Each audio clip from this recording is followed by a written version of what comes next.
23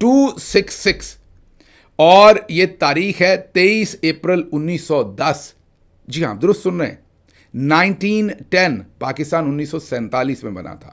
1910 میں یہاں پر British king تھے. پہلے تو آپ کو پتا ہے نا کہ جو فوج تھی برٹش کی وہ ایسٹ انڈیا کمپنی تھی. 1600 سے لے کے 1857 تک ایسٹ انڈیا کمپنی انڈیا کے مختلف علاقوں کے اندر فوج کے طور پر کام کرتی رہی. 1857 میں جنگ آزادی آپ کو یاد ہے. اس کے بعد پھر برطانیہ نے تنگ آ کر ایسٹ انڈیا کمپنی کا کاروبار بند کر دیا اور 1858 سے 1858 سے باقاعدہ ہم برٹش غلام ہو گئے. پہلے بھی تھے لیکن پہلے ایسٹ انڈیا کمپنی کے انڈر تھے, پھر برٹش گورنمنٹ کے انڈر چلے گئے. اب ہم اس سے ٹھیک 50 سال تقریباً یا 45 سال کے بعد کی بات کر رہے ہیں, 1910 کی. اس وقت ہم کیونکہ برطانیہ کے غلام تھے, اس وقت کے بادشاہ جو ایمپرر تھے کنگ ایڈورڈ 7 تھے, اور وہ بہرحال مئی میں مر گئے بیچارے. میرا خیال آخری انہوں نے یہی حکم دیا ہوگا 1910 23 اپریل والا. اس وقت کے وائس رائے لارڈ منٹو تھے, یہ بھی نومبر 1910 تک وائس رائے رہے. اس وقت کے آرمی چیف جنرل سر او مور کرے, یہ اس وقت کے آرمی چیف تھے برٹش ملٹری کے. آپ نے خواہ خوش نہیں ہو جانا کہ یہ عاصم منیر تمغہ امتیاز ملٹری کی بات کر رہے ہیں. یہ ہم برٹش آرمی کی 1910 میں جو آرمی چیف تھے, جو وائس رائے تھے, جو بادشاہ سلامت تھے. اب کیونکہ انہی کا حکم نامہ جو ہے وہ پیش کیا ہے ہماری فوج کے جنرلز نے.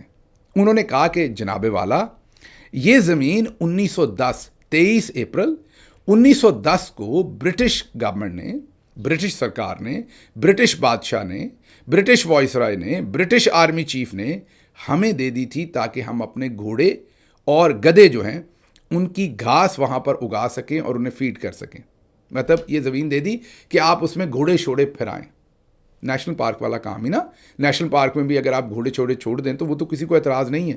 تقریباً اسی کام کے لیے انہوں نے دی تھی کہ آپ اپنے گھوڑے چھوڑے چلا لیں, کیونکہ اس ٹائم گھوڑے بھی چاہیے تھے, گدھے بھی چاہیے تھے. اب تو ہمارے پاس ویسے ہی گھوڑے گدھے بہت ہیں تو ویسے پالنے کی ضرورت نہیں ہے. تو بہرحال اس وقت گھوڑے اور گدھے بہت چاہیے تھے فوج کے لیے. 1910 میں یہی چیزیں استعمال ہوتی تھی. تو برٹش کنگ, برٹش وائس رائے یا جس کا بھی زور چلا, اس نے وہ زمین دی. باقاعدہ ہمارے جنرلز نے اسلام آباد ہائی کورٹ میں جو RVF ڈائریکٹریٹ ہے اس نے یہ نوٹیفیکیشن نمبر 266 23 اپریل 1910 یہ پیش کیا کہ یہ 8602 ایکڑ زمین بھی ذرا چیک کریں. اسلام آباد کی زمین سے بھی زیادہ زمین بنتی ہے میرا خیال ہے. یہ 8602 ایکڑز یہ زمین انہوں نے کہا کہ ہمیں گھاس پھوس چرانے کے لیے, جو بھی وہاں پر چارہ وغیرہ چرانے کے لیے ہمارے گدھے اور گھوڑوں کے لیے یہ ہمیں دے دی گئی تھی. یہ زمین ہماری ہے. اس نوٹیفیکیشن کا باقاعدہ جائزہ لیا گیا اور اس کے اوپر یہ کہا گیا RVF ڈائریکٹریٹ نے کہ اس وجہ سے کیونکہ یہ زمین ہماری ہے تو یہ جو منال وغیرہ ریسٹورنٹ ہے ان سے ہم کرایہ وصول کر سکتے ہیں. یہ اب ہماری پراپرٹی ہے, ہم نے اجازت دی ہے اور ہم کرایہ وصول کر سکتے ہیں. اس وقت جوڈیشری تھوڑی بہت انگڑائیاں لیتی تھی تو جسٹس اطہر ملا نے کہا کہ یہ بےہودہ بات ہے. ایک تو یہ پاکستان بننے سے پہلے کی بات ہے. دوسری بات یہ کہ اگر اس کو مان بھی لیا جائے تو انہوں نے آپ کو صرف گدھے اور گھوڑے چرانے کی اجازت دی تھی, زمین آپ کی ملکیت میں نہیں دی تھی. وہ ایک قسم کی آپ کو صرف ایک پرپز کے لیے استعمال کرنے کو زمین دی تھی کہ آپ وہاں گدھے اور گھوڑے جو ہیں چرا لیں یا ان کا چارہ وغیرہ وہاں سے حاصل کر لیں. یہ آپ کو کس نے کہہ دیا کہ زمین آپ کی ملکیت ہے اور آپ آگے اس کو آپ لیز پہ دیں گے اور کرائے اکٹھے کریں گے اور کمرشل ایکٹیویٹی کریں گے. انہوں نے کہا نہیں, آپ کو اجازت نہیں, یہ زمین نیشنل پارک کی ہے اور اسے صرف نیشنل پارک کے لیے استعمال کیا جا سکتا ہے. یہ اسلام آباد ہائی کورٹ نے فیصلہ دے دیا. اوپر انہوں نے اس فیصلے کو چیلنج کیا قاضی لانت کی عدالت میں. قاضی لانت صاحب نے بھی یہی فیصلہ دیا کہ یہ زمین نیشنل پارک کی. میرا خیال ایک ہی اچھا فیصلہ زندگی میں دیا ہوگا, پر انہوں نے یہ فیصلہ دیا کہ یہ زمین نیشنل پارک کی, اس پر کچھ نہیں کیا جا سکتا. اب ہمارے چودھری صاحب کو کیونکہ یہ قابل قبول نہیں تھا, انہوں نے آئینی عدالت بنوائی ہی ایسے گندے کاموں کے لیے تھی. اب امین جو ہے, آپ کو پتا صادق اور امین وہ ہیں یا نہیں, لیکن جسٹس امین صاحب سے یہ فیصلہ کروا لیا گیا کہ نیچے بیچاری ناتواں سیشن کورٹ جو ہے وہ یہ فیصلہ کرے گی. بیچاری مجبور رضیہ پھنس گئی گھنڈوں میں. اب سیشن کورٹ کو یہ مرحلہ دیا گیا ہے کہ آپ فیصلہ کریں کہ یہ زمین 1910 23 اپریل 1910 کے نوٹیفیکیشن کے مطابق فیصلہ کرنا ہے یا ابھی کے مطابق فیصلہ کرنا ہے. ظاہر ہے یہ اب 23 اپریل 1910 کے حساب سے یہ پاکستان کے ملٹری جنرلز کو ہی ملے گی، اور پھر ان کے عزیزوں کو، ان کے قریبی لوگوں کو ٹھیکے ملیں گے اوپر، اور مال پانی بنے گا۔ آپ کو میں نے کہا تھا پاکستان کے اندر ہونے والا کوئی گند بھی اس کو پھپھولیں گے، اس کو ٹٹولیں گے، تو اس کے اندر سے کہیں نہ کہیں سے ہمارے جرنلز ضرور نکلیں گے۔ ممکن ہی نہیں ہے کہ ان کے واردات میں شامل ہوئے بغیر کوئی اور اتنی بڑی واردات کر سکے۔ تو اب آپ نے سن لیا کہ ہم نے ماشاءاللہ سے، وہ کہتے ہیں دشت و دشت دریا بھی نہ چھوڑے ہم نے، بحر ظلمات میں دوڑا دیے گھوڑے ہم نے۔ تو یہ گھوڑے، خچر، گدھے 1910 23 اپریل برٹش بادشاہ اور ہوتے ہوتے انہوں نے کہا کہ یہ تو ہم نے پرکھوں کی زمین ہے ہماری، اس پر ہم نے ہی کرایہ جو ہے وہ وصول کرنا ہے۔ اب پتہ نہیں یہ ایسٹ انڈیا والی اونرشپ دوبارہ سے وصول کر رہے ہیں، برٹش آرمی والی اونرشپ دوبارہ سے وصول کر رہے ہیں۔ بہرحال اس کا مطلب یہ ہوا کہ ہم تب بھی غلام تھے، ہم اب بھی غلام ہیں۔ تو جو بادشاہ ہے ہمارے، وہ تب بھی اس زمین کا فیصلہ کرتے تھے، آج بھی فیصلہ کرتے ہیں۔ مطلب شرم تو آپ کو آنی نہیں ہے، لیکن چلیں دلانے کی تھوڑی بہت کوشش کریں گے۔ اب آپ مجھے وعدہ کر کے کامنٹس میں بتائیے کہ آپ اس خبر پر ہنس رہے ہیں یا رو رہے ہیں۔ آپ کو یہ ساری خبر مذاق لگ رہی ہوگی، لیکن یہ تمام پاکستان کی عدالتوں کے اندر یہ تمام چیزیں دی ہوئی ہیں، مصدقہ خبر ہے جو آپ کے سامنے رکھ رہے ہیں۔ یقین کریں مجھے بھی اس چیز کا جب یہ سنی تھی، خبر پڑی تھی، کہ یقین نہیں ہو رہا تھا کہ ہم اس قدر بھی گر سکتے ہیں، لیکن ہم اس سے بھی زیادہ گرے ہوئے ہیں۔ آگے چلتے ہیں، اگلی خبر آپ کے سامنے رکھتے ہیں، اور وہ بھی اسی طرح کی ہے۔ آپ کو پتا ہے کہ فوجی فرٹیلائزر سب سے بڑا بینیفیشری ہے جس نے پی آئی اے خریدی ہے۔ اب ایکسپریس ٹریبیون میں شہباز رانا کی خبر ہے کہ پی آئی اے جو 10 ارب کی بیچی گئی ہے، جس میں پتہ نہیں 36-38 جہاز تھے، کیا کچھ تھا، اس کو صرف اور صرف، غور سے سننا آپ نے، اس کو صرف اور صرف پی آئی اے کی جو پراپرٹی ہے وہ 14 ارب کی ٹرانسفر کر دی گئی ہے۔ 14 ارب مالیت کی، جہاز وغیرہ چھوڑ دیں، باقی راؤٹس چھوڑ دیں، سب کچھ چھوڑ دیں، صرف اور صرف جو پراپرٹی ہے پی آئی اے کی، ملک کے اندر بہت ساری جگہوں پر اور شاید 1-2 پراپرٹیز باہر، وہ 14 ارب روپے کی پراپرٹی جو ہے وہ اس گروپ کو دے دی ہے۔ 10 ارب کی ایئر لائن بیچی ہے جس میں جہاز اور سب کچھ ہے، آن ٹاپ آف دیٹ 14 ارب کی جو پراپرٹیز ہیں وہ ان کو دے دی گئی ہیں۔ کن کو دے دی گئی ہیں؟ رل کے لٹو۔ مطلب اس میں 35%، سب سے بڑا جو شیئر ہے 34-35% وہ فوجی فرٹیلائزر کا ہے۔ تو جرنیلوں نے لمبا ہاتھ مارا ہے، پی آئی اے کو بھی اپنی جیب میں ڈال لیا ہے۔ مطلب چلتے جائیے، آپ کو کہیں فکر نہ ہو۔ مطلب جب آپ کو پتا ہو نا کہ مارکیٹ کا ٹائم کم رہ گیا تو آپ پھر سودا بیچتے ہیں، اکٹھا کرتے ہیں۔ مجھے لگتا ہے جرنیلوں کو بھی اندازہ ہو گیا کہ ٹائم تھوڑا ہے، لٹ لو جو کچھ لٹنا ہے۔ سو کام جو ہے وہ تیز کر دیا گیا۔ آگے سن لیجئے، ایک طرف یہ لوٹ مار چل رہی ہے منال کی اور دوسری طرف سید ذیشان عزیز یہ خبر دیتے ہیں کہ کوئٹہ میں پچھلے کئی دنوں سے لواحقین اپنے پیاروں کی لاشیں رکھ کر احتجاج کر رہے ہیں۔ اتنی گرمی ہے، اس گرمی کے اندر آپ کو پتا ہے وہاں فریزر تو ان کے پاس ہے نہیں، لاشیں وہ سڑک پر رکھ کر احتجاج کر رہے ہیں۔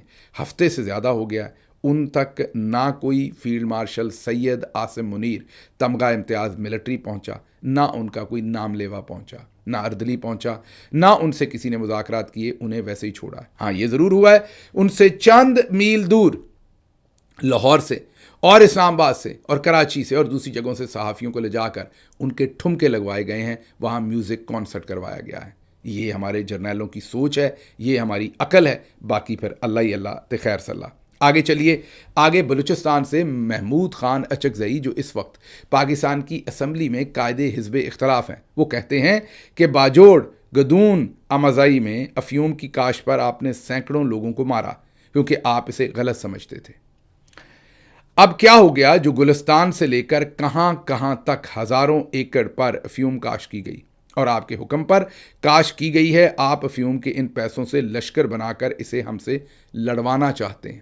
وہ الزام لگا رہے ہیں پاکستان کے ملٹری جرنلز پر کہ آپ نے فلاں علاقے میں لوگوں کو مارا کہ افیون کاشت نہیں کرنی، اور پھر آپ نے بہت سارے علاقوں میں خود سے افیون جو ہے وہ کاشت کروائی ہے کیونکہ اس کے پیسے سے آپ کہہ رہے ہیں کہ آپ نے لشکر بنانے ہیں۔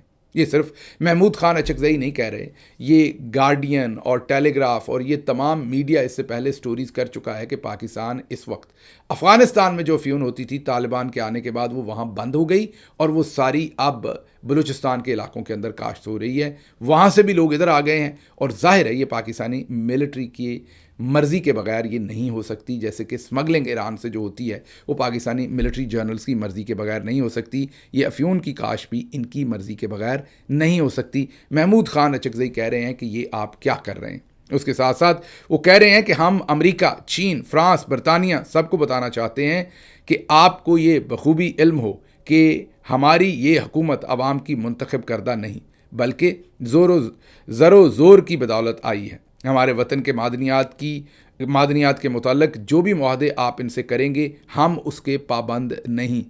وہ انفارم کر رہے ہیں پوری دنیا کو کہ یہ جو آپ معاہدے ان سے کر رہے ہیں جرنیلوں کے ساتھ, یہ زور زبردستی قابض ہو کے ہمارے معاہدے کر رہے ہیں, یہ عوام کے ووٹوں کے ساتھ یہ حکومت نہیں ہے.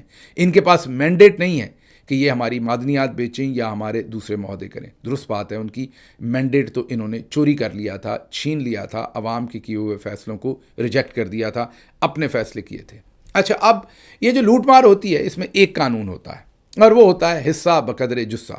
اس پورے سسٹم کو مینٹین کرنے کے لیے اگر آپ سبھی کو ان کا حصہ نہ دیں تو معاملات خراب ہوتے ہیں. یہ جو کرمنل مافیا ہوتی ہے اس کی پوری چین کے اندر سبھی کو ان کا حصہ دیا جاتا ہے. آپ کو پتا ہے کہ اس میں جوڈیشری جو ہے اس کو بھی پوری طرح سے انوالو کیا گیا ہے, بلکہ تباہ کر دیا گیا ہے جوڈیشری کو. ان کے متعلق ڈان نے ایک سنسنی خیز خبر شائع کی ہے. ڈان اخبار لکھتا ہے اور عارفہ نور صاحبہ نے اس خبر کو شیئر کیا ہے. وہ یہ لکھتے ہیں کہ ججز اور ان کے خاندانوں کے لیے تقریباً اب 60 لاکھ والی جو کاریں ہیں, 60 سے 80 لاکھ والی, وہ 2 لاکھ سے 3 لاکھ روپے میں میسر ہیں. آپ کو سمجھ نہیں آئی ہوگی. ججز جو ہیں, اور وہ کسی طرح کے بھی ججز, وہ بھلے اینٹی ٹیررزم کورٹ کے اندر ہیں, بینکنگ کورٹ میں ہیں, سول کورٹ میں ہیں, ایڈیشنل ججز ہیں, سول ججز ہیں, مجسٹریٹ ہے, جہاں بھی جس کے ساتھ جج لگتا ہے, جو بھی عدلیہ کے نیچے آتا ہے, ان کو جو 60 سے 80 لاکھ کی گاڑی حکومت نے انہیں نئی خرید کے دی ہے, اس گاڑی کے لیے ان کو یہ آفر دے دی گئی ہے, محدود مدت کے لیے نہیں بلکہ لمبی مدت کے لیے آفر دے دی گئی ہے کہ آپ 2 لاکھ سے 3 لاکھ روپے جمع کروائیں اور آپ یہ گاڑی اپنے نام کروا لیں. ہے نا مزیدار بات. تو جو اب 60 لاکھ 80 لاکھ کی گاڑی ہے اس کا 2 سے 3 لاکھ روپیہ یہ ججز یا ان کے خاندان جمع کروائیں گے اور گاڑی حکومت سے ان کی ملکیت ہو جائے گی. یہ فیصلہ کیا ہے لاہور ہائی کورٹ نے, کیونکہ یہ تمام گاڑیاں لاہور ہائی کورٹ کی ملکیت تھیں. کہا جا رہا ہے کہ 2000 سے زیادہ شاید یہ گاڑیاں ہیں. کچھ اندازے 1000 ہیں لیکن کچھ اندازے ہیں کہ 2 سے 3 ہزار ایسی گاڑیاں ہیں جن کا یہ سودا ہو جائے گا. ذرا ضرب تقسیم دیجئے اور کتنے بلین یا ٹریلینز میں یہ پیسے بنیں گے, بلینز میں بنیں گے, اس کا ذرا اندازہ خود سے لگا لیجئے تو آپ کو پتہ چل جائے کہ معاملات کس طرف لے کر یہ لوگ جا رہے ہیں. آگے بڑھتے ہیں. اگلی خبر آپ کے سامنے, اور وہ اسی سے ہے کہ حکومت جلد ہی سپریم کورٹ کے ججز کی تنخواہیں بھی بڑھا کر وفاقی آئینی عدالت کے ججز کی تنخواہوں کے برابر کرنے جا رہی ہے. کوئی بات رہ نہ جائے نا پیچھے, مطلب سپریم کورٹ والے بیچارے اپنے آپ کو ڈپرائیو نہ فیل کریں کہ ان کی تنخواہ کم ہے, تو وہ بھی زیادہ کی جا رہی. آگے international federation for human rights کی جو تنظیم ہے انہوں نے ایک آپ یہ کہیے وارننگ جاری کی ہے, رپورٹ جاری کی ہے, اور کہا ہے کہ پاکستان میں عدالتی کرپشن ایک منظم شکل اختیار کر گئی ہے. مطلب کہ اب جو عدالتی نظام تھا وہ انصاف کی بجائے ایک مافیا بن گیا ہے. مطلب کہ عدالتوں کے اندر اب انصاف نہیں ہوتا بلکہ کرپشن کو ایک درجہ دے دیا گیا ہے, بلکہ آپ یہ کہیے کہ ایس او پیز کا حصہ بنا دیا گیا ہے, باقاعدہ کلچر بن گیا ہے یا باقاعدہ ایک پریکٹس بن گئی ہے. کرپشن کو ایکسیپٹ کر لیا گیا ہے, باقاعدہ عدالتی کارروائی کا حصہ بن گیا ہے. اس تنظیم کی جو وارننگ ہے یا ان کی جو رپورٹ ہے اس کے کہنے کا مطلب یہ ہے. وہ کہتے ہیں کہ بدعنوانی کے خطرات کا جائزہ کے عنوان سے جو رپورٹ جاری کی ہے اس کا خلاصہ یہ ہے کہ گزشتہ چند برسوں کے دوران پاکستان کے جمہوری ادارے بالخصوص عدلیہ کے اوپر یہ جو سارا کنٹرول ہے چودھری صاحب کا, اس سے اب کرپشن جو ہے اس کا ایک مروجہ پلر بن گیا ہے. تو ایک طرف پوری دنیا میں یہ بتا رہی ہے, دوسری طرف ججز کی تنخواہیں اور گاڑیاں 2-2 3-3 لاکھ میں چودھری کہتا ہے لے جاؤ تاکہ آپ وہ فیصلے کریں جو ہمیں چاہیے. آپ کے سامنے ابھی منال والی اگزامپل تو ہم نے رکھی ہے.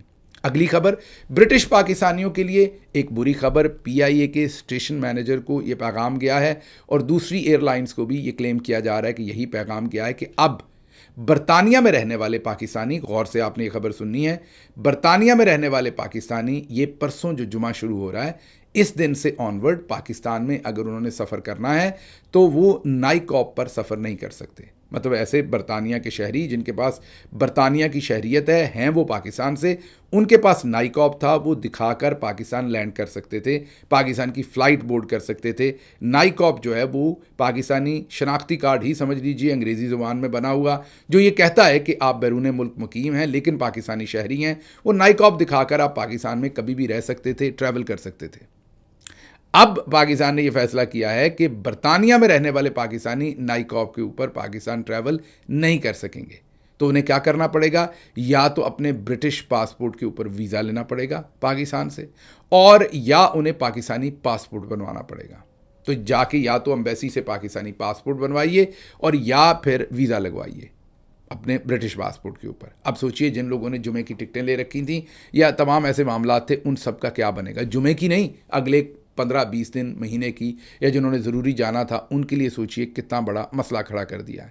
کسی کے شادی غمی اور کوئی مسائل، کیونکہ اب یہ ویزے لیتے ہوئے اور پاسپورٹ بنتے ہوئے تو بہت ہی دیر لگے گی. کم از کم ویزا لیتے ہوئے بھی میرا خیال مہینہ 15 دن ضرور لگ جائیں گے، جس طرح کا انہوں نے ایک افراتفری ڈال دی. تو دوسری طرف یہ معاملہ ہوا ہے، یہ مجھے لگتا ہے وہ جو گرومنگ گینگ وغیرہ کا معاملہ ہے اسی سے ریلیٹڈ کوئی نہ کوئی پیش قدمی ہے. بہرحال اس خبر پر نظر رکھیں گے، مزید جو بھی اس میں ڈیولپمنٹ ہوئی وہ آپ کو ضرور بتائیں گے، لیکن یہ بھی ایک میجر ڈیولپمنٹ ہے جو ہوئی ہے.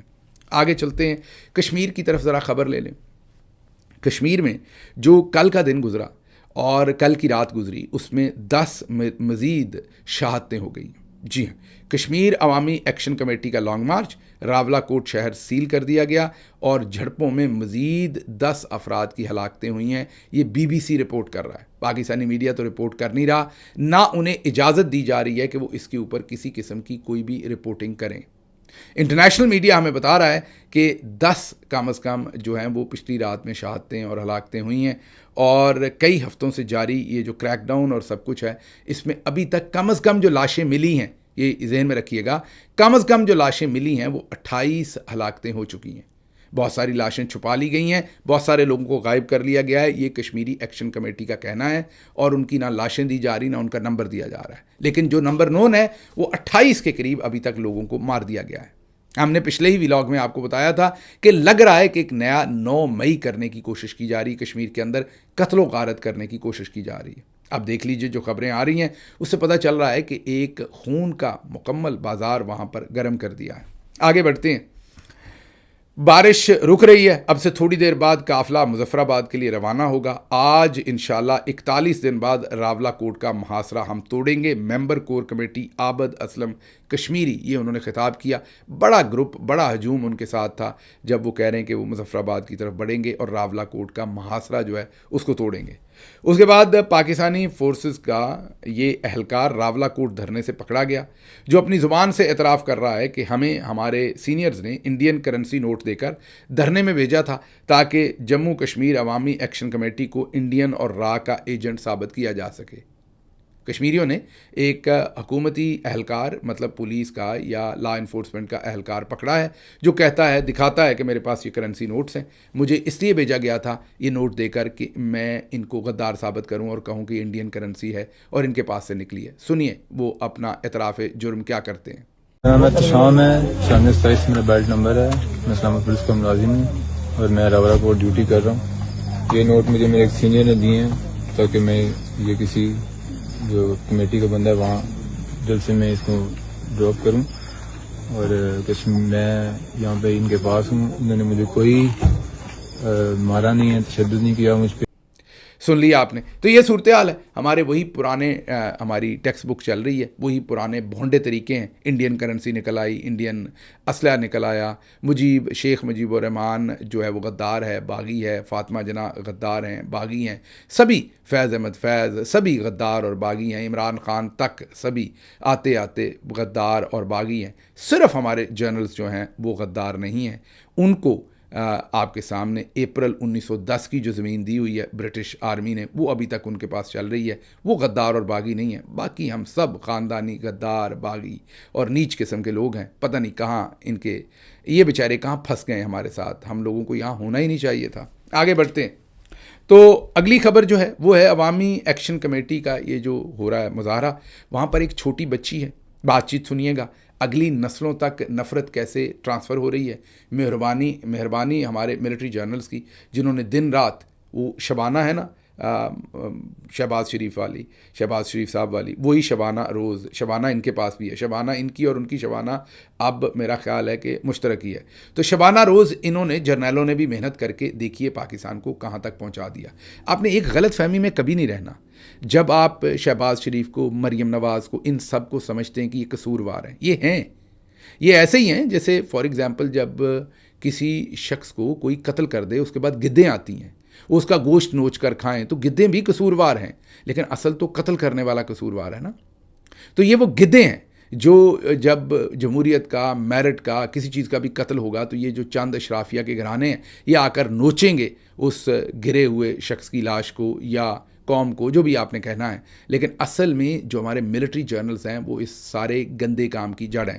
تو یہ بچی کیا کہہ رہی ہے سنیے.